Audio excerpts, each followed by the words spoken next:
नमस्कार दोस्तों, डायडॉक हेल्थ पर आपका स्वागत है।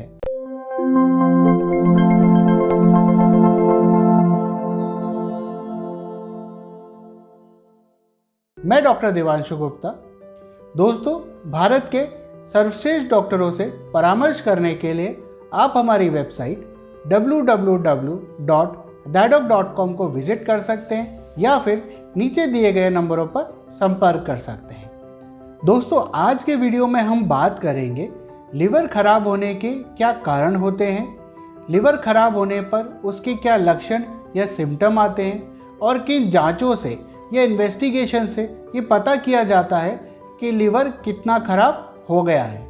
इस पर बात करने के लिए आज हमारे साथ हैं उदयपुर के प्रसिद्ध और अनुभवी गैस्ट्रोएंटरोलॉजिस्ट, पेट, आंत और लिवर रोग विशेषज्ञ doctor Rajiv Sharma sir.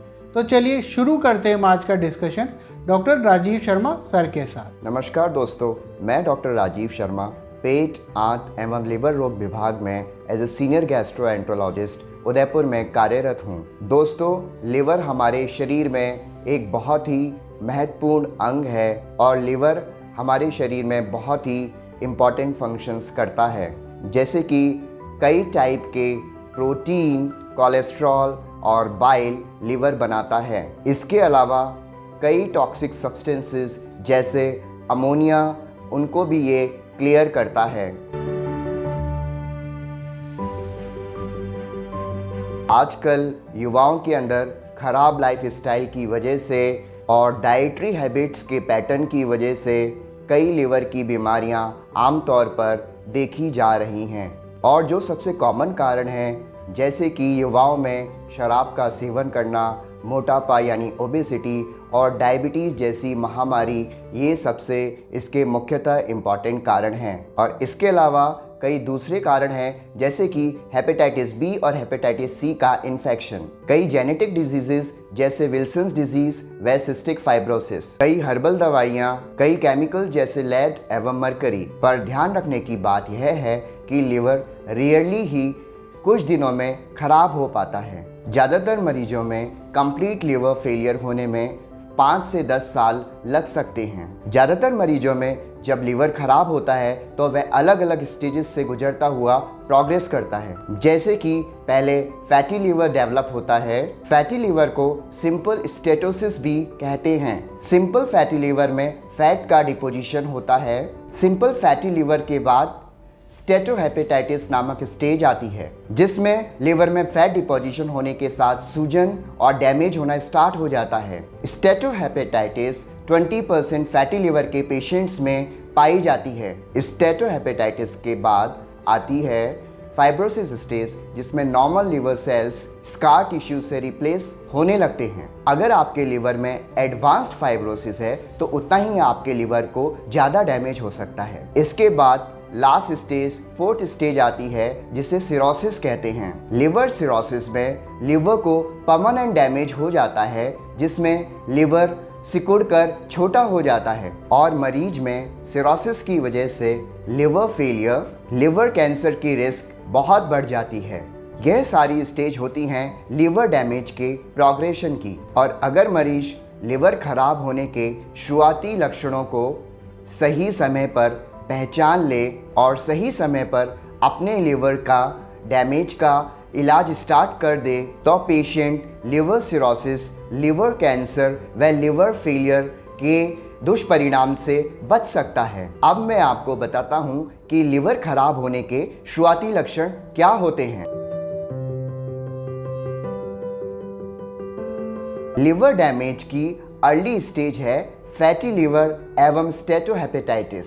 Fatty liver और स्टेटोहेपेटाइटिस के मरीजों को शुरुआती दौर में कोई सिम्टम्स या लक्षण महसूस नहीं होते हैं और यदि मरीज को इंसिडेंटली या बाय चांस अल्ट्रासाउंड पेट की जाती है तो उसमें फैटी लिवर या स्टेटोहेपेटाइटिस पाया जाता है। पर चाहे फैटी लिवर या स्टेटोहेपेटाइटिस के मरीजों को कोई लक्षण हो चाहे ना हो, ऐसे मरीजों को तुरंत अपने गैस्ट्रोएंटरोलॉजिस्ट, पेट एवं आंत लिवर विशेषज्ञ की सलाह से स्टार्ट कर देना चाहिए, जिससे कि लिवर में होने वाले नुकसान को सही समय पर ठीक किया जा सके। इसके अलावा कई पेशेंट जिनमें लिवर जस्ट खराब होना स्टार्ट हुआ है, ऐसे मरीजों में स्टार्टिंग में पेट का दर्द होना चालू हो जाता है, स्पेशली राइट साइड के अपर क्वाड्रेंट में यानी दाहिने भाग में पेट दर्द चालू होना हो जाता है। इसके अलावा मरीज को उल्टी जैसा महसूस होता है जिसे हम नौजिया कहते हैं, या फिर कई बार मरीज को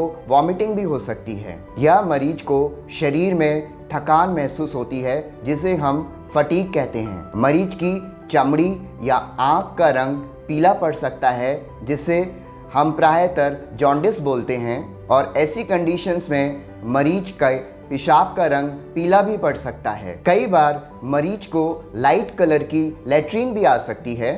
इसके अलावा कई मरीज में बाइल सॉल्ट्स का डिपोजिशन स्टार्ट होना चालू हो जाता है, स्पेशली स्किन पर, जिससे मरीज को खुजली भी हो सकती है। कई बार पेशेंट के शरीर में एल्बुमिन नामक प्रोटीन की कमी हो जाती है जिसे एक्सक्लूसिवली लिवर प्रोड्यूस करता है। इसके कारण मरीज के शरीर में सूजन आने लग जाती है, स्पेशली यह सूजन पेट और पैर में शुरुआती दौर में दिख सकती है। जिन मरीजों में लिवर सिरोसिस हो गया है, ऐसे मरीजों में कई और समस्याएं भी उत्पन्न हो सकती हैं, जैसे कि मरीज के बाल उड़ सकते हैं जिसे एलोपेशिया बोलते हैं, और मरीज के शरीर की चमड़ी पतली भी हो सकती है। चमड़ी पर कई छोटी छोटी नसें बन जाती हैं जिन्हें स्पाइडर एंजियोमेटा बोलते हैं। लिवर सिरोसिस के पेशेंट्स में गाल में पैरोटिड ग्रंथि की सूजन भी आ सकती है। हथेलियां लाल हो जाती हैं जिसे पामर एरिथेमा भी बोलते हैं। पुरुषों में स्तन महिलाओं की तरह दिखने लग जाते हैं जिसे गायनेकोमेस्टिया बोलते हैं, और मरीज में इम्पोटेंसी के लक्षण भी पाए जाते हैं। इसके अलावा सिरोसिस के मरीजों में पोर्टल वेन की नली में प्रेशर बढ़ जाता है जिसे मेडिकल टर्मिनोलॉजी में पोर्टल हाइपरटेंशन बोलते हैं। पोर्टल हाइपरटेंशन की वजह से मरीज को कई गंभीर कॉम्प्लिकेशंस भी हो सकते हैं, जैसे कि पेट में पानी भरना जिसे असाइटिस भी कहते हैं। मरीज की तिल्ली बढ़ जाती है जिसे हम स्प्लेनोमेगेली बोलते हैं, और तिल्ली बढ़ जाने के कारण खून में कमी भी आ जाती है जिसके कारण पेशेंट्स को अनीमिया हो जाता है। और कई बार तिल्ली बढ़ जाने के कारण यह पाया गया है कि मरीज के प्लेटलेट्स में भी कमी आ जाती है। सिरोसिस के मरीज में जैसे कि आहार नली में सूजन आ जाती है, बाकी मरीज को खून की उल्टी भी हो सकती है, वह उसकी लैट्रिन में खून भी आ सकता है। खून की उल्टी होना व लैट्रिन में खून आना ये बहुत ही गंभीर कॉम्प्लिकेशन है जिससे मरीज की कई बार मृत्यु भी हो सकती है। खून की उल्टी सिरोसिस के पेशेंट्स में जो हमारे आहार नली है उसमें जो खून की नसें होती हैं उनके फूलने व फटने की वजह से होती है, और इसके बचाव के लिए मरीज को समय पर अपने गैस्ट्रोएंटरोलॉजिस्ट से मिलकर तुरंत इसका उपचार करवाना चाहिए। गैस्ट्रोएंटरोलॉजिस्ट पेट की एंडोस्कोपी करते हैं, जिसमें एंडोस्कोपी एक ऐसा यंत्र है, उसके ऊपर एक कैमरा लगा होता है।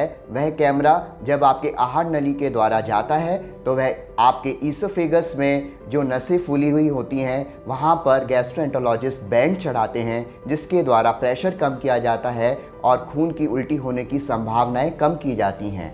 इसको हम मेडिकल भाषा में एंडोस्कोपिक वेरेसियल बेंडिंग बोलते हैं। इस तकनीक से जो भोजन नली में फूली हुई नसें हैं उनके फटने का रिस्क कम हो जाता है, और इस प्रकार खून की उल्टी होने की संभावनाएं काफ़ी हद तक कम हो जाती हैं। इसके अलावा यदि मरीज के लैट्रिन में खून आ रहा है तो उसका कारण पता करने के लिए आपके गैस्ट्रोएंटरोलॉजिस्ट एक प्रकार की जांच, जिसमें वही एंडोस्कोपी जो ऊपर से की जाती है हम नीचे से भी करते हैं, उसमें एक कैमरा लगा रहता है जिसे हम सिग्मोइडोस्कोपी या कोलोनोस्कोपी कहते हैं। सिग्मोइडोस्कोपी के द्वारा मरीज के मलद्वार के रास्ते लगभग हम 40 से 50 सेंटीमीटर तक देख लेते हैं, जबकि कोलोनोस्कोपी के द्वारा हम बड़ी आंत तक पहुंच जाते हैं और जो भी बीमारी होती है उसका हमें पता लग सकता है। अब इस वीडियो के आखिरी हिस्से में हम डिस्कस करेंगे कि हम किन इन्वेस्टिगेशंस या जांच से लिवर की बीमारी को स्टार्टिंग स्टेज में ही पता लगा सकते हैं और उसकी गंभीरता को हमें सीरियसली लेना चाहिए। लिवर का नुकसान पता करने के लिए सबसे पहली जो बेसिक इन्वेस्टिगेशन है वह है complete blood count, CBC, CBC जिसमें डॉक्टर आपके हीमोग्लोबिन का लेवल, WBC का लेवल व प्लेटलेट्स का नंबर देखता है। आपके डॉक्टर आपको लीवर फंक्शन टेस्ट यानी LFT नामक जांच भी करवाते हैं, जिसमें आपको लीवर में किस प्रकार की सूजन या किस स्टेज की आपको बीमारी है यह भी हम पता लगा सकते हैं। आपका डॉक्टर आपको PT-INR नामक जांच भी ऑर्डर करता है, जिससे आपको कोगुलोपैथी डिसऑर्डर्स जानने में मदद हो सकती है। पेशेंट्स को वायरल मार्कर्स भी एडवाइस किए जाते हैं, जिसमें सबसे इंपॉर्टेंट वायरल मार्कर्स हैं hepatitis B and hepatitis C। Imaging test की बात करें तो अल्ट्रासाउंड और फाइब्रोस्कैन लीवर की कंडीशन जानने के लिए बहुत ही इम्पॉर्टेंट इमेजिंग स्कैन स्टडी है। इसके अलावा यदि पेशेंट को लिवर सिरोसिस हो गया है तो उसे अपर जीआई एंडोस्कोपी की बहुत ही आवश्यकता है, जिसके बारे में हम ऑलरेडी अपने पहले सेशन में डिस्कस कर चुके हैं। इसके अलावा कई स्पेशल सिचुएशंस में आपका डॉक्टर आपको CT एब्डोमेन व MRI एब्डोमेन भी एडवाइस करते हैं। दोस्तों, यह थी जानकारी कि आपके लिवर को नुकसान के क्या लक्षण हैं और किन जांचों से यह पता लग सकता है कि आपके लिवर को कितना नुकसान हुआ है और मरीज की स्थिति कितनी गंभीर है यानी किस स्टेज पर है। मैं उम्मीद करता हूं कि यह जानकारी आपके लिए काफ़ी उपयोगी रही होगी और बाकी पेट, आंत, लिवर एवं पैंक्रियास संबंधित किसी भी बीमारी के लिए आप मुझसे संपर्क कर सकते हैं। धन्यवाद।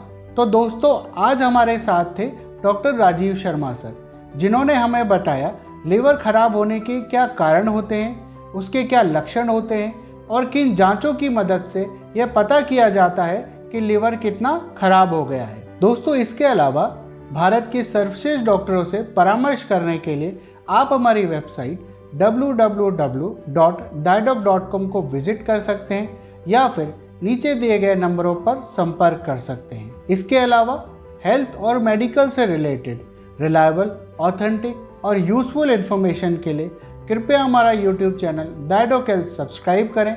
स्वस्थ रहें, सुरक्षित रहें। धन्यवाद।